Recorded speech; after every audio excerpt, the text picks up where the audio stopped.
FNAF World is one of the most controversial and oddball games of the Five Nights at Freddy's series. Most FNAF fan games tend to copy the more popular styles of the Five Night in an Office structure, but today's game is a bit different. FNAF World Simulator is a fan game that continues after the story of the original RPG, but how good really is it? Created by Crash Bandicoot, this started development over 9 years ago, with its last release being 2 years ago. FNAF World Simulator opens almost the same as FNAF World, with a similar menu, but rotating opening scene that displays different enemies from the first game. Starting the story of our game, we get our tutorial rundown from Fredbear about things like movement, battles, and how to use the pickaxe and axe to break stumps and rocks. We have the same moves and move types as we finish it pretty quickly. Starting in Fazbear Hills, we see Spring Bonnie, Fredbear, Shadow Freddy, and Jackoberry? A blue version of Jacko Bonnie. Jackoberry sells endoskeletons for armor, while Shadow Freddy sells the insect bites that attack enemies. These animatronics betrayed Freddy, which will be important to know later. That's why we can safely interact with them. The enemies we face, however, are the Withered, Phantom, and Balloon Children animatronics.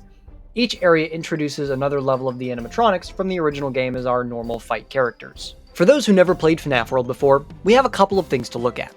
Chips are little things you can find and enable to either make you stronger, make your enemies weaker, or upgrade you in some other way. Bites are little add-ons you can buy from the shops that activate in battles, either dealing damage, preventing damage, or healing, with a variety of use cases or slight differences.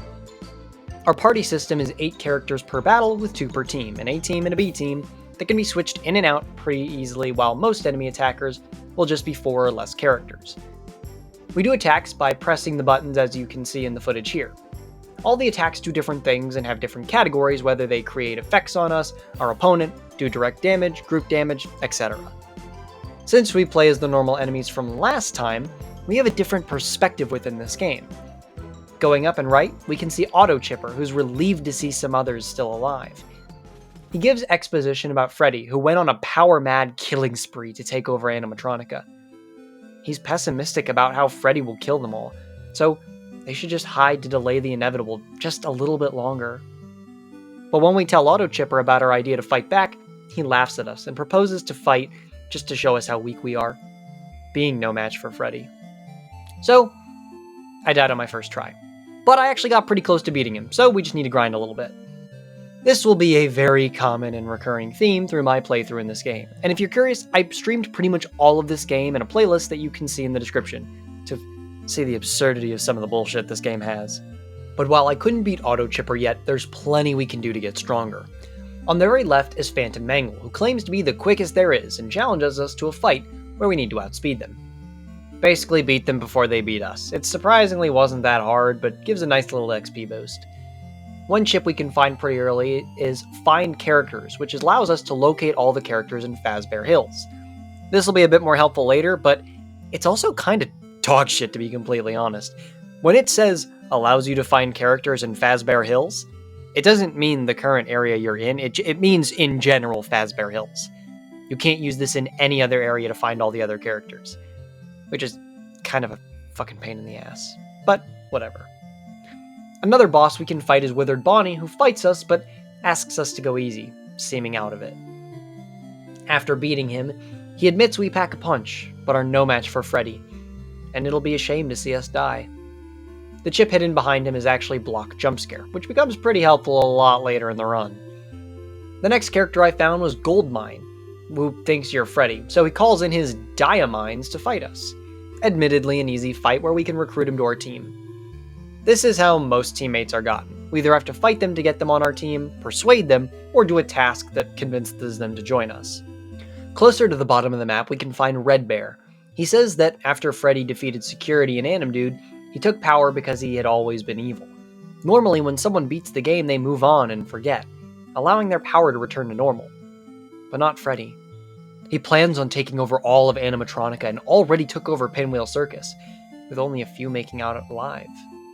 He stresses that we need to stop Freddy because if we don't, he'll kill everyone and take over our home.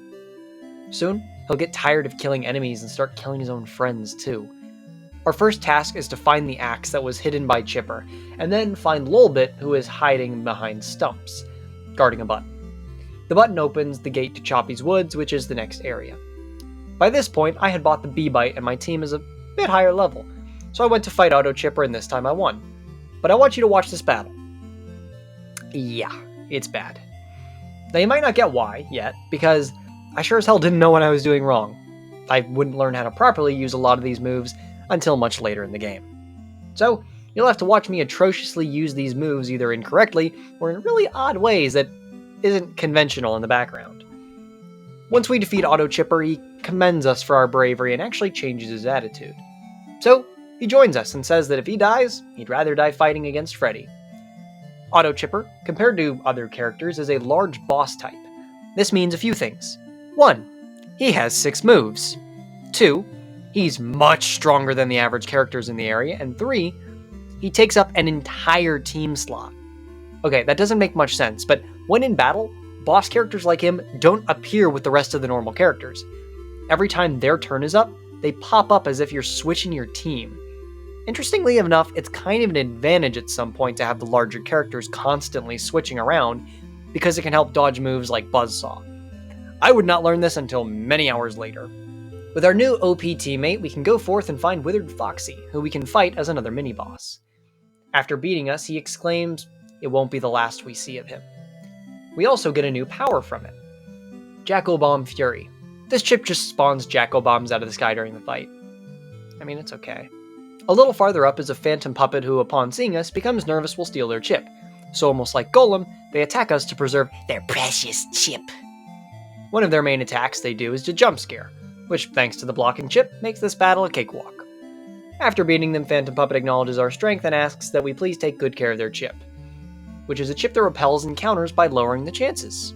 This is actually really helpful, but kind of counterintuitive. You really need to be strong in this game, but fighting every 10 squares is tedious. It's really a balance.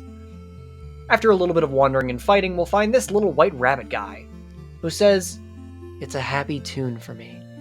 If you have true wisdom, you shall do as I say. Hidden in Fazbear Hills is a clock. Once you retrieve the clock, come back to me." Now, this character is very important to the story of the game, but unfortunately for you, I am a mega dumbass. Most videos or series you'll see of YouTubers doing this are of the White Rabbit ending. This is not the only way to complete the game, but it's the better way to complete the game since you get more characters and more content. But I am not very smart. In fact, I'm not entirely sure you can beat this game the way I did without cheats, as we'll see much later. But we'll cross that bridge when we get there. The White Rabbit, to my understanding, effectively helps you get more content for finishing the game because there are areas and characters you need to complete the White Rabbit's tasks to do. The White Rabbit is more of a pacifist ending route, as we'll see in later interactions. Finding the rock near Lolbit's area, we can go back to the White Rabbit and say, "It's a happy tune, you have the clock with you, the first path to True Peace is now open for you, and the path would soon close. Using the little portal, we can press down behind Lolbit." To be completely honest, I don't even think you have to fight Lolbit. My stupid ass just decided to keep walking forward and do it. When we fight Lolbit, they say that they sold all their bites and have none to sell left, but that they kept their really strong ones so that they can defend the button that Freddy placed under their charge. Fighting Lolbit is one of the first sensory overload fights of the game, where their attack just rains down random bites on our head. By some sheer miracle, my weak party defeated Lolbit by using our B team, which has a healing character. You'll be able to hear my excitement at the end of the fight from the stream, but that's when we got an ominous message from a stream chat regular. "You literally didn't have to fight Lolbit. You pressed the button. That's all you needed to do. You did this to yourself." Like Icarus, my hubris got ahead of my logical side and assumed this was negligible. Little did I know how high I had flown. Lolbit warns us about what's to come ahead as they explode into a bunch of little pixels.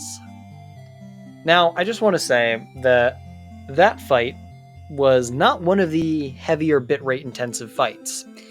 So you may have seen the footage actually get a little choppy and blurry and pixely. There are fights that are much worse than that. FNAF World and many FNAF World fan games just have incredibly visually intensive moves that lead to the screen becoming so pixelated. And unfortunately, the stream caught that too. So, Yeah, for some of the fights you're gonna see, it's gonna be hard to see. Also, my dumbass didn't even notice that the warp button had been open for quite a bit. Going to Choppy's Woods, we can meet up with Red Bear, who warns us of stronger opponents like Balloon Kids. Red Bear observes that we didn't actually get the axe, and says that they fought Mr. Chipper to grab it for us. While I didn't complete it correctly, I assume you're supposed to grab the axe and use it to get into Lolbit's area to fight her unless you do the clock route. Somehow, I couldn't grab the axe when I tried, assuming I was even in the right spot. Choppy's Woods is filled with stumps, which is perfect for our axe so that we can find new things. Red Bear says that we'll meet him at the end, telling us to go hurry. Great job, everyone. Now that every annoyance is out of here, let's redecorate this palace. Don't you think this palace looks too colorful and childish? Indeed, Freddy. This place will look exactly how you want it to, so don't worry. About the annoyances, I'm sad to say that some of these enemies are trying to interfere with your plans. Interesting. How far have they come? Well, Freddy, I'm even more saddened to say this. I've received recent news that the pesky enemies have managed to enter a portal that brings them to the button and kill Lolbit. They're on their way to Choppy's Woods, Freddy. Impressive, but that was to be expected. Lolbit's worthless without those cheap bites. That's why Lolbit failed. Perhaps next time, find a better person to guard the button. Yes, Freddy. In fact, the one who's guarding the button in Choppy's Woods is Dee Dee. I believe she has what it takes to destroy them. Great. Now let's start changing this place a little bit. I've decided that this will be my dungeon. What I'll call it? Freddy's Land. Pretty original, huh? Now get back to work. Now I won't narrate all boss dialogues because I'd sooner want to pull my vocal cords out and not want to edit 3 hours of pure dialogue. That's the downsides of looking at long RPGs of this type. I can't voice all the story, but gives more reason why you should check out these games or the streams too. Speaking of which, if you're enjoying the video so far, please leave a like, and if you want to see more, stick around and subscribe. Anyway, the next character we can find is Nightmare Chica, who's nicknamed Lightning Chica for their speed. They insult Phantom Mangle for needing to use a speed chip and challenge us to a fight. I then proceeded to get my ass handed to me. Another character we can fight in this area is Balloon Boy, who promises us a neat chip if we can beat him and some other balloon children. The outcome was the same as the previous one. One of my next decisions, besides dying to other bosses, was getting the medium med bite that heals you in battle. A good amount of the bites in this game are actually similar to base FNAF World. We can also find Ball Boy hidden among the stumps, who joins us without a fight. Like he stood a chance to begin with. Another character we can find who is significantly better is Mystery Freddy, who says you probably don't even know where he comes from. He was a cut character from the original FNAF World and says that on the bright side, he doesn't have to fight us because he wasn't in the original game. He's just useless. Why don't we fight him to see how laughably bad he is? It's kind of funny how before we fight, he says that we should probably just start attacking because the rest of our party is confused why we're talking to a lifeless suit that's only speaking to us through our mind. Beating him is really easy. However, he's actually really good with Haunting 2, Mystery Box 2, and Freddles 2. And Hocus Pocus, with a strength of 33 only at level 1. Now that may sound garbled, so let me explain. Having a high strength at level 1 is really helpful, because it means they'll get stronger in a shorter amount of time compared to the weaker starter characters. But more seasoned FNAF World players may realize this character is actually pretty dog shit. Hocus Pocus and Mystery Box 2 specifically are super risky, because Mystery Box changes your entire team to random characters. And I mean, it's completely random. So you can have a great team set, then all of a sudden, your A-team is all variations of the shit that comes out of rotten Jello cups. Hocus Pocus isn't as bad, but still bad. It randomizes all of your enemies in battle, but only works on trivial random battles, so you can't cheese a boss battle by turning Lolbit into Phantom Balloon Boy. However, having Freddles 2 and Haunting 2 allows us to have pretty good damage attack and freeze your enemies in place at the same time. I then fought Nightmare Bonnie, who proves that we need a bit more firepower, leading me to find Eyesore, who's guarding a chest and thinks we're trying to steal it. Fighting him, we can win and let him join our team, and having another boss character with some really good attacks. The chest he was guarding was the Chip Shoes Run, which allows us to run faster in the overworld. Eyesore actually has a strength of 26 at level 1, with the moves Unscrew, Water Hose, Jump Scare, Hot Cheese 2, and Escape Key. Unscrew has a small chance to do a large amount of damage against the enemy, and Escape Key is the same, but could do that damage to more than one enemy. so about half its moves are gambling related. Hot Cheese just does small damage while Jump Scare stuns them. One of my favorite moves, though, is Water Hose. The reason being is that it hits all enemies and does a solid amount of damage so long as the enemy's below 50% health or lower. But Water Hose 2 affects the enemy's 70% and lower. This is helpful to gauge the health of the enemy, but also is just a good brute force attack, which is perfect for my stupid monkey brain. We can fight Nightmare Bonnie and end up getting one of the best chips in the game, Auto Upgrade. This chip automatically upgrades any move to its upgraded form of character. All characters with Unscrew will have Unscrew 2. All characters with Water Hose get Water Hose 2. You get the gist. Not all moves have an upgraded form, but any that do are affected. With our new speed chip, we can access this little orange portal right here into a race minigame. These are scattered through the world and let you race to a point to grab a special chip. Doing so will get us Block Poison. Another character we can nab is from Funtime Foxy, who actually wants to help us instead of fight. She'll give us this neat little surprise when we have 500 tokens. At this point, I only had 321, so we'll have to come back a lot later. With all the new members, we can go back and defeat the Balloon Children, giving us the chip Munchie's Fury. Just summon small bear traps named Munchies to repeatedly do damage to enemies. Not particularly good, but meh. After some grinding, we can get 500 coins and go back to Funtime Foxy to get our new character. It's Golden Bounce Pot. Golden Bounce Pot is kind of shit. This character is also pay to win, because you need to use tokens to buy moves and points. Points need to be bought to afford using certain moves. We can only use 3 moves at a time, but as long as we buy the move and we have enough points, we can use the move. So theoretically, you could have a really broken character with Fourth Wall, Cupcakes, and Water Hose 2. His starting moves are shit, though, with only 3 simple attacks, so if you want to buy attacks, buy points, or change Bounce Pot attacks, you need to find Funtime Foxy in various spots on the map to buy or adjust anything. Which is, honestly, pretty annoying. Finally reaching the dead end of Choppy's Woods, we can meet up with Red Bear, who says that the path forward is blocked. Besides Freddy fixing the flip side, there is only one glitched entrance that conveniently gets us past the barrier. We need to go through this glitch dump behind Red Bear and go through the glitches that go faster to find the right path. However, I did not want to do this yet, because I had played this game once before and knew the next enemies were pretty fucking strong. And those subtunnels are annoying, so I didn't want to have to do them more than once. So on to grinding for stronger characters. We can fight Nightmare Chica for a speed chip that makes us faster in the overworld and actually finish the race minigame I mentioned before. It's a pretty neat chip, but honestly the Block Poison one is kind of useless in my playthrough. After swallowing my pride and going through the annoying subtunnel section, we can meet up with Jacko Bonnie and Jacko Chica. We can find them trying to burn down the forest and find out Freddy is trying to level the area to make it in his image. Defeating them was easier than I expected, with my team composition more focused.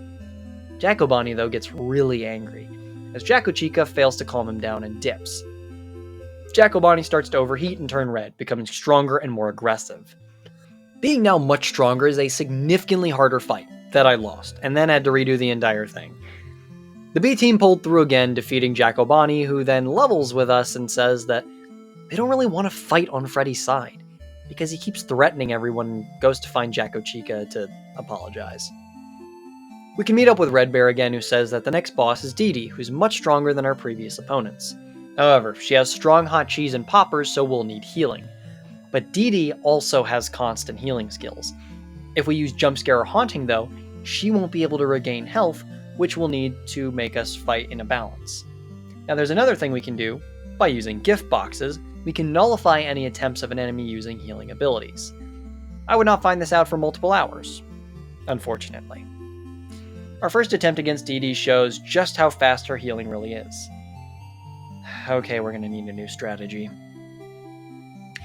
We can fight the giant Mad Endo from the previous area of Choppy's Woods, who gives us a golden chest and joins our party. The chip we get is Block Fourth Wall, which won't be an issue till later. It was literally an 8-minute nail-biting fight between me and Dee Dee, just to take her out with all the healing she does. After getting into a good rhythm with the B team, we were able to manage a victory by the skin of our teeth. Ugh! How can it be? I've lost, even though I wasn't able to lose. Freddy will be mad, but it's a good thing that I won't see him to complain. You must be proud of yourself. Yet another unnecessary killing. Do you ever think that what you're doing is wrong? that there might be another way to go through your problems without simply killing people? Suck it, Balloon Child, you slimy bastard. It took like an hour to kill this fucker, but that was the ending of the first stream of the game. After this stream, a viewer actually made this fan art of me with a bounce pot, which I really liked, and actually used it as a base for the current avatar I have right here. Granted, my imitation is a bit shit, but this is a really neat fan art. If you make any, then make sure to come by the Discord to drop it in our art channel that has a bunch of people's cool creations. This one specifically is credit to Audie on the Discord, but on to the next stream. Dusting Fields is the next area we can visit, being the obligatory snow area in an RPG. However, before we meet up with Red Bear, we can go back to the starting area and find Fredbear has turned into a sign. Well, better than a marketable plushie, I guess. Spring Bunny tells us the sign actually is Fredbear leading us back to a new area with the marionette, where we can find the two near a portal. Fredbear explains it's an invention to help us relive battles. Problem: we need power orbs to activate it. And another problem: power orbs can only be found in the Chico Rainbow World dimension. And they are pranking cunts over there. Effectively, this is a side questing area where you can fight rainbows that have slightly different abilities while having to complete bullshit puzzles. I'll cover it all here to skip the bullshit from later. The 3 orbs give 3 side quests you need to complete that largely change your movement and mechanics, such as ice physics, making the game into a 2D platformer, and a forced moveset that has you going wherever you pressed without stop like a sliding puzzle. This shit took hours. The area is controlled by Rain Bear, a rainbow Fredbear that tries to steal the power orbs for his own fuckery, in which you need to fight him over the orbs. Now, in my playthrough, we never finished the full route with Rain Bear, where he has his own little side story and shit. But maybe if we do a part 2, we'll take a crack at that someday. But the next section of the game is the Dusting Fields, where Red Bear tells us that the next boss is Mendo.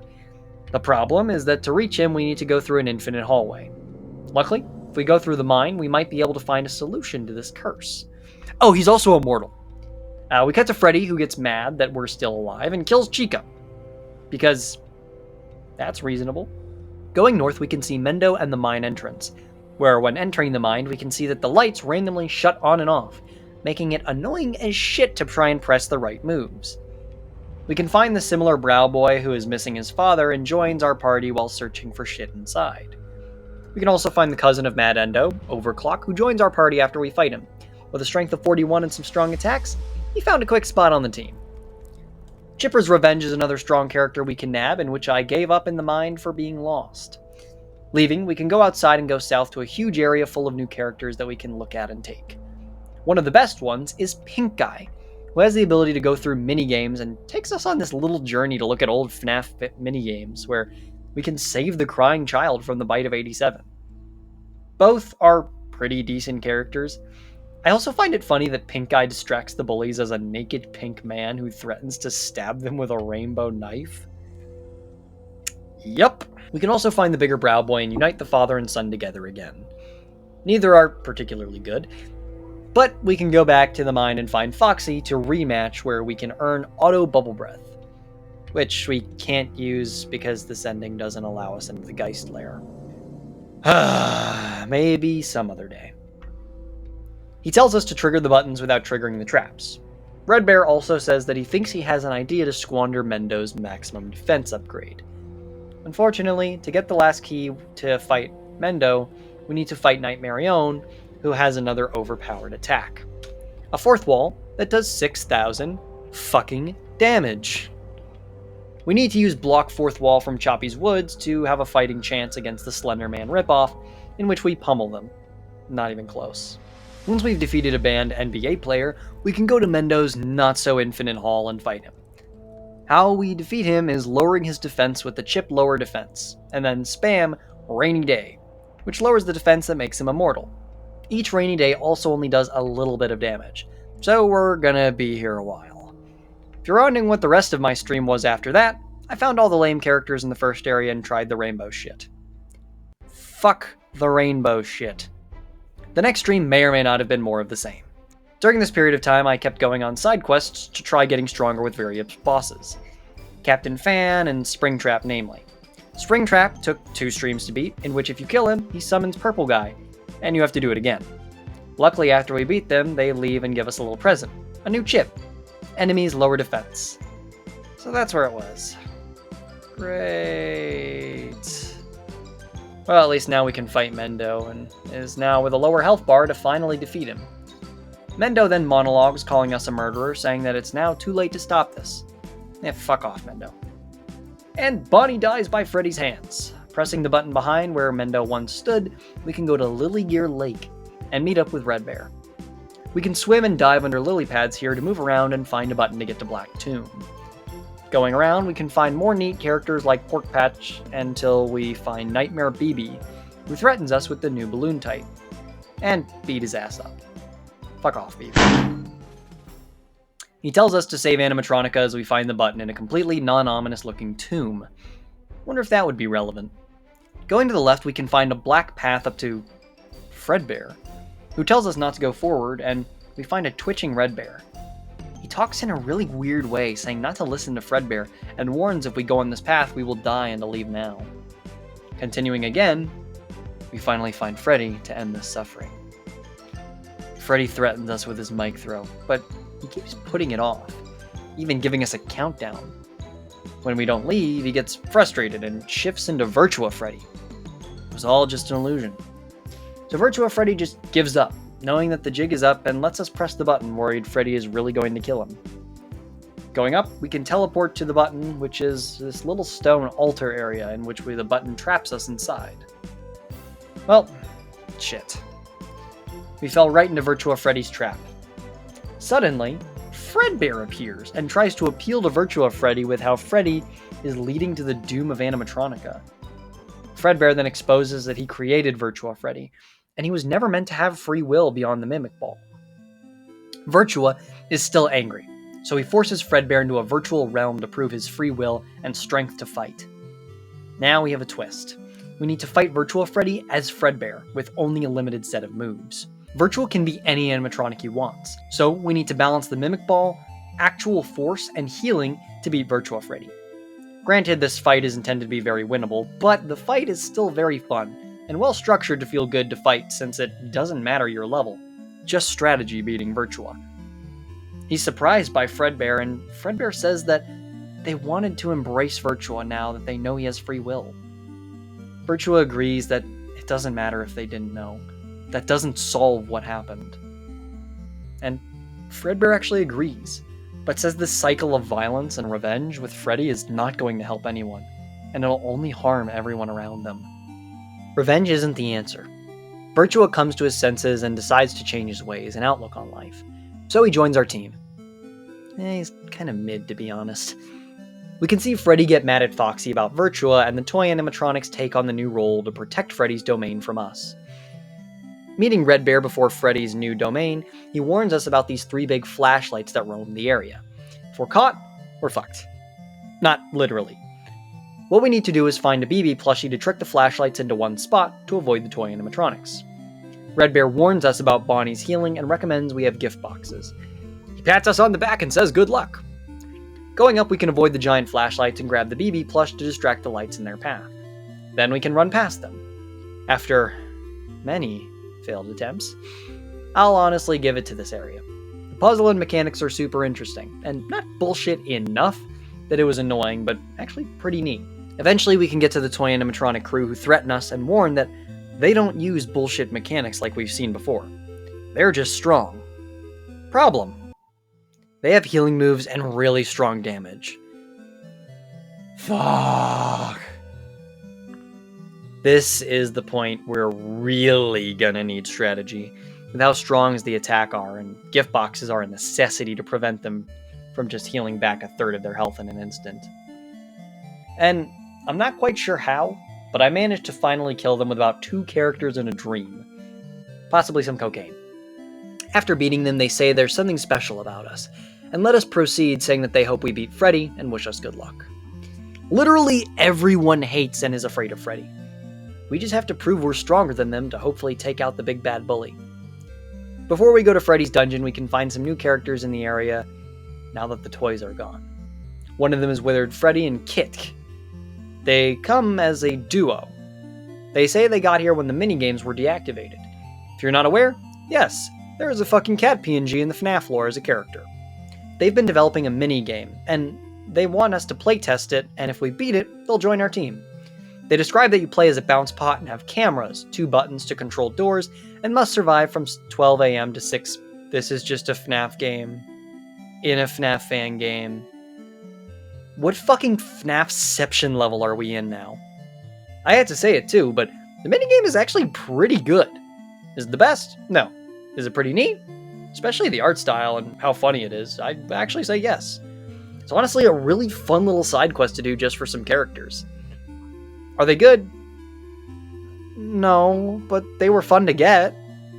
There are other characters we can nab too. But the next area we can meet Red Bear in shows a bunch of tents in Freddy's Land. We need to get past the sick traps ahead. We need to go through all 3 sections of Freddy's Land to press the buttons and eventually get to Freddy himself. Red Bear then joins our party as an add-on to help us. We can find Deskman as well, who's secretly built a chip that could nullify Freddy's ability, Ultra Blaster, which Deskman and Cawthon were forced to give him because they had been threatened, making Cawthon lose all his powers. Deskman says Freddy went on a rampage all because he made that tool. He didn't even realize he was being threatened by one of the weakest animatronics in the land. He feels so foolish in hindsight. So, he gives us the chip and reminds us to use it when we get to Freddy. As he joins our team, the next section is utter bullshit. These 3 trials are similar in frustration to the goddamn Rainbow trials, with how infuriated I was. First off, you can get random battles, in which you have to deal with these stone versions of the Core 4 that largely disorient and randomize your moves. It's really fucking annoying to play against. Also, each area gives you 3 lives to go through. These lives mean if you lose in the fight, right? The last trial on the left is a large puzzle section with circular floating platforms and lava. They disappear after you step on them, so walk quickly. You remember those lives? If you die in the lava pits or any obstacle, you get reset to the start. I found my strategy in save scumming. It fucking sucked.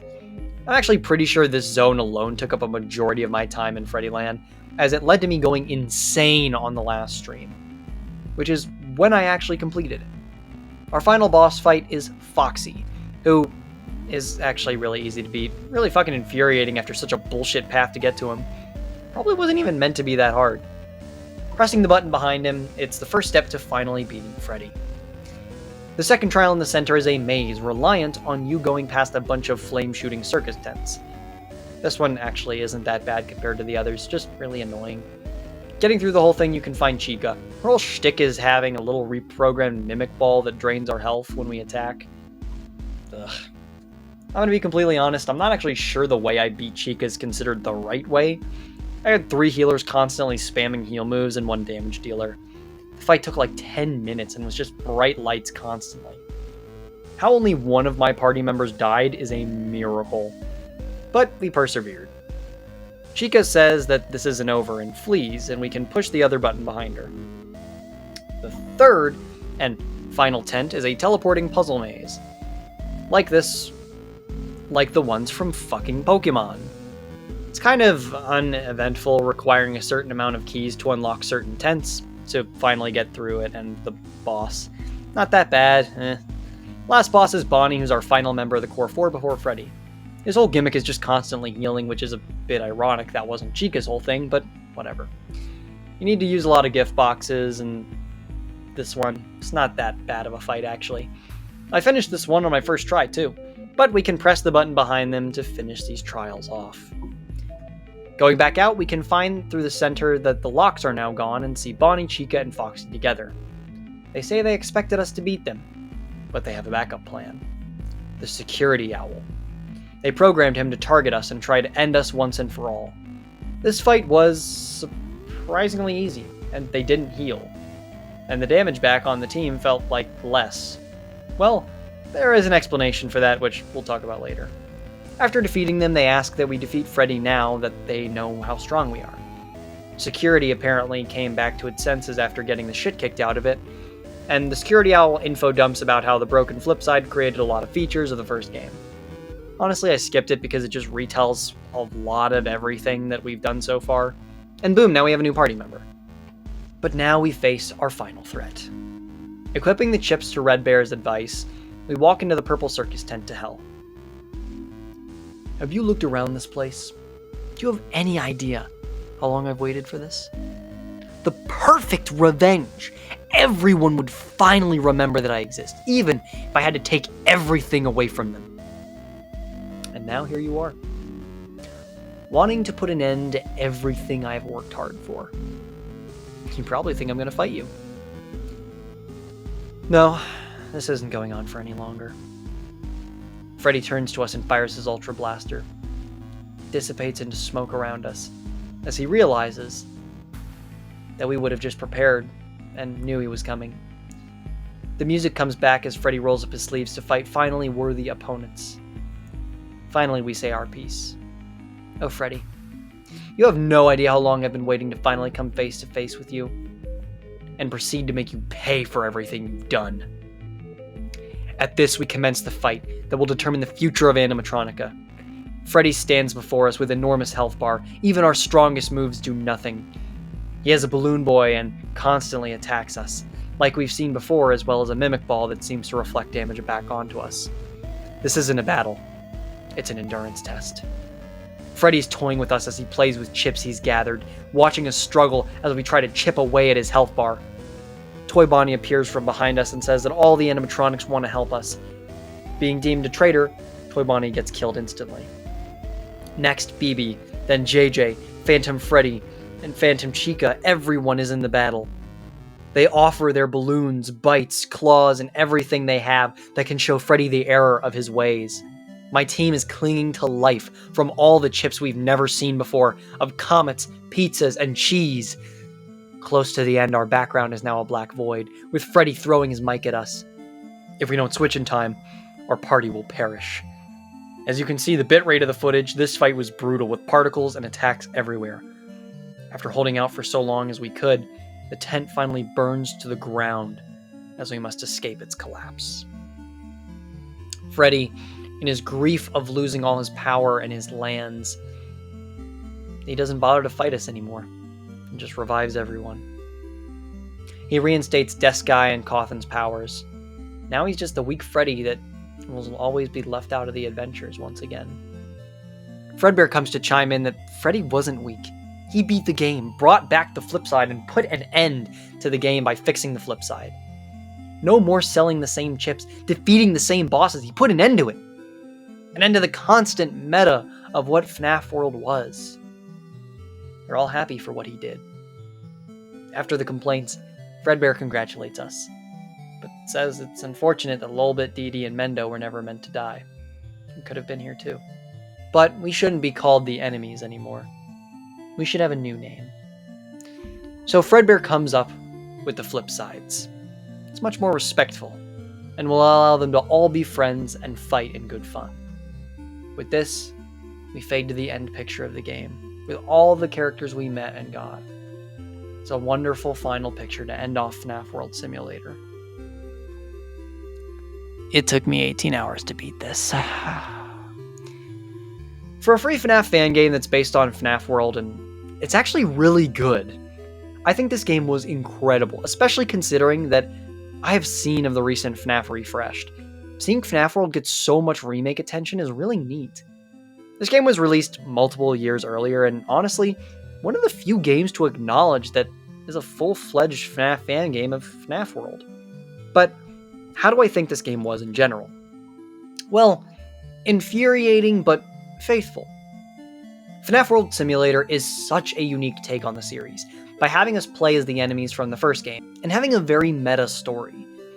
The story of Freddy turning evil after all the animatronics had been tired of all the repetition of the game itself. It's like a mixture of Groundhog Day and Macbeth. Freddy believes he's invincible due to the tools he has forced others to create, and is excessively confident in his defenses. We were the forest that walked from Fazbear Hills to the Freddyland gates. I love the fact that the game has alternate ways to complete it, and a lot of choose-your-own-adventure content exists. The fact that one ending even gives you more access to other content incentivizes replayability. We might look at that someday if you guys enjoyed this video, but this playthrough alone took 18 hours, so that'll be for another time. Looking at the mechanics, I thought this game does a lot, but maybe too much at times. For example, the orb minigame that must have taken a lot of extra effort that a lot of people just might not do. I think it was neat, but it was also just kind of annoying, and all you get out of it's a pretty difficult fight for a new character and the ability to redo fights. While I don't know if you can use it to grind XP, which would have been kinda helpful, it's alright. But looking at balancing, it's an entirely different issue. I don't know if it's just me being bad at the game, because that's entirely plausible, but when I was looking at other playthroughs as an example of how some people beat the game, they all tended to need different characters or really high-level grinded characters to progress. Me being impatient and knowing that constant grinding isn't particularly interesting for streams, we cheated. In the files, we upgraded some of our guys to be a high level. The fights were still by the skin of our teeth, but we cheated in the pickaxe and levels, allowing us to find characters like Mr. Coffin. I'm kind of annoyed that you're shut off from a majority of the game without doing the White Rabbit ending, but you can only do so much there. There's also post-game content which is super cool, like mini-games and another timeline with Rain Bear, but that may be a future video, again. The Golden Bounce Pot was another addition that I like and dislike at the same time. I really like the concept of this customizable character that requires you to progress to improve. My only gripe was how the point system was kind of scuffed in my opinion, with a heavy reliance on large amounts of money, meaning a lot of grinding. So I didn't really bother trying to get some of the really good moves, which were more expensive than the already more expensive moves I bought. I see the attempt at balancing, but I felt like it could have been tweaked a bit better. However, I absolutely love how we get characters and interact with the NPCs more. It feels like there's so much more interconnectedness and life within the characters, like especially the Ball Boy family arc, or just the familial relationships of some of the characters. That feels like a lot more living and breathing personality in this game, compared to the original. There's ego and defeat, depression and fear. I loved reading a lot of the stories we get from these refugees of Freddy's terror. It can get a little bit old if that's not your thing, as some points there was an excessive amount of storytelling and retelling, especially closer to the end. The security owl had like 10 dialogue boxes that were just paragraphs relaying the story as we had already experienced throughout the rest of the game. Otherwise, I liked it. I also like the uniqueness of all the new mechanics from bosses. Freddy obviously parodies Scott and the Rainbow fights from the original game, with having to destroy them fast enough before their insta-kill ability. However, the bosses almost have unique gimmicks, which really makes you balance between status and attack moves, like using Rainy Day to lower all of Mendo's armor before you can really hit him, or using the gift boxes to prevent overhealing enemies. Oh yeah, some of the moves are completely different and changed from the original game. I will say that I don't like this only because it's not telegraphed well in my opinion on their difference unless you notice the tiny white text during the chaotic fights, like I very much didn't. This is mostly a problem I have with both FNAF World and FNAF World Simulator, but it's hard to see what your moves do before a battle. Some of the characters are also pretty boring, like, yeah, I know these are characters from FNAF World, but some of them are just so bad they're not even worth bothering to use. I feel like characters could have been balanced better to be more usable than focusing on all the boss characters or other super high-level ones which incentivize us to not have to work on grinding them. I feel like the only reason I used a few characters from earlier in the game were just one move, like Rainy Day 2, but only because I wasn't doing the White Rabbit ending, meaning I missed a lot of actually good characters with the same moves. I can't really say much on the environment since they're practically the same as normal FNAF World with minor changes. Regardless, I think this is probably one of my favorite FNAF fan games ever. It has a lot of passion inside of it that really shows how much they packed into this game. I think it's a must-play game for FNAF World fans with more challenges, new features, and cheeky stories that make a what-if epilogue for one of my favorite FNAF games. It is very much not perfect, but I ended up enjoying my time with it. If you guys want to see more FNAF fan games, comment below some recommendations, or if you want to see more from this one especially. But I think that'll be it from me. Thank you for everyone who's been supporting this channel. I hope that I see you in the streams, which you can check out on the live tab, or the live channel if that's changed. It'll be Mush the Skeleton Live, which should be linked below, and I'll usually post it on the live tab as well. Please like the video if you enjoyed, make sure to subscribe to see more, and try hyping the video if you really enjoyed it. The Discord server's down below, but I won't keep you for too much longer. It's been me, Mush. Comments, criticism, and suggestions are always welcome. I will see you later.